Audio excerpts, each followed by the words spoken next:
भारत ही बनेगा विश्व शांति का आधार। बात शुरू करता हूँ उस दिन से जिस दिन महाराज श्री ने समाधि की अवस्था को धारण कर लिया।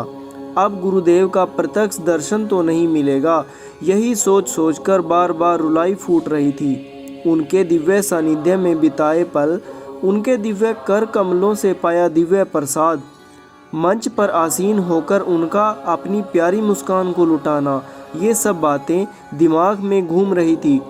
अब तो आंसुओं ने मानो हम सभी साधकों से गहरी दोस्ती कर ली थी। महाराज श्री की याद एक पल के लिए भी दिल से दूर नहीं हो रही थी। यूं ही महाराज श्री को याद करते करते एक दिवस मुझे उनके दिव्य प्रवचन स्मरण हो आए। महाराज जी हमेशा राम राज्य की बात करते हैं।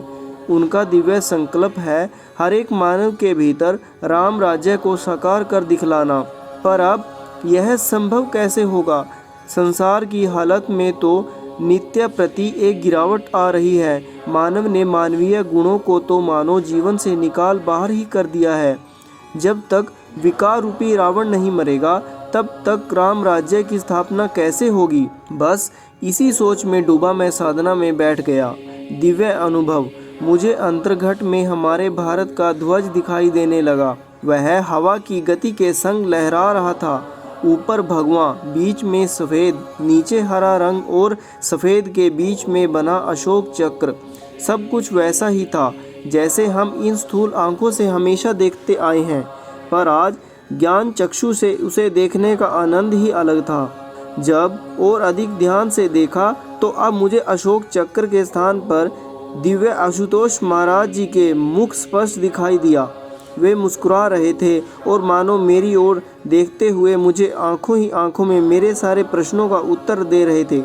विश्व का हृदय भारत ही फिर से जगत गुरु की भूमिका निभाकर धर्म की स्थापना करेगा। महापुरुषों के सानिध्य से भारत के सद्गुणों को स्थापित कर धम्म अशोक की भांति धर्म स्थापना का कार्य करेगा। अशोक चक्र को धर्म चक्र भी कहा जाता है। धर्म की गति देते हुए शाश्वत धर्म से मानव को जोड़कर ब्रह्म ज्ञान के माध्यम से महाराज श्री मानव में यही परिवर्तन तो ला रहे हैं। अब मैं अच्छे से समझ गया हूँ कि भारत के द्वारा हर एक मानव के भीतर राम राज्य की स्थापना संभव है। केशवनाथ डोगरा, रोहिणी, दिल्ली।